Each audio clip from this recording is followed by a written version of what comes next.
الرحمن الرحيم، والصلاة والسلام على أشرف الأنبياء والمرسلين محمد عليه أفضل الصلاة والتسليم. أحكي لكم اليوم قصة نبينا لوط عليه السلام.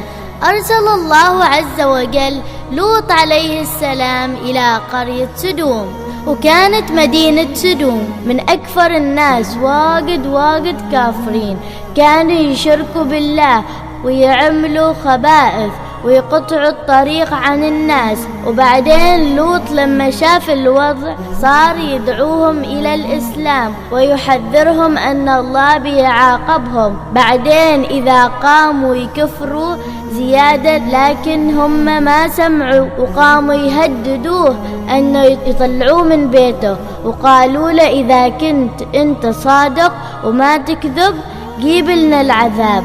وبعدين حس لوط عليه السلام باليأس، وبعدين دعا الله وقال يا رب انصرني على القوم الفاسقين. وبعدين الله استجاب دعاء لوط عليه السلام، وبعدين أمر الله الملائكة أن يحطموا مدينة سدوم لأنهم كفروا، لكن قبل يقولوا حال لوط أنه يخرج من بيته.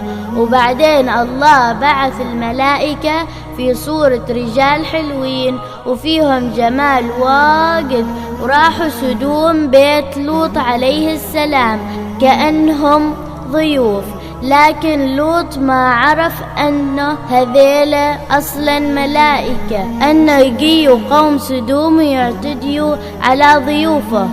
وبعدين عرف أن قوم سدوم جايين ضيوف عند لوط، وراحوا بيته بسرعة عشان يدمروهم.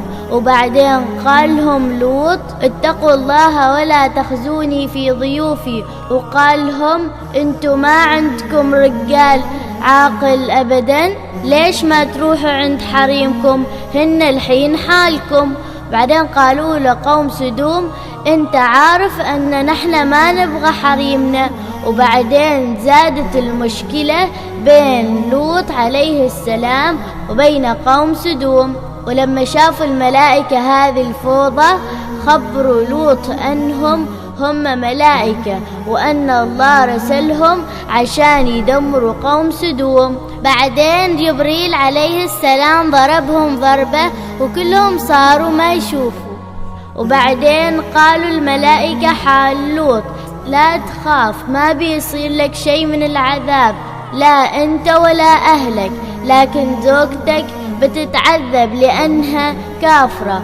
وقالوا له في الليل اخرج انت وحيانك، ولما تمشوا ما تشوفوا وراكم عشان ما تشوفوا العذاب.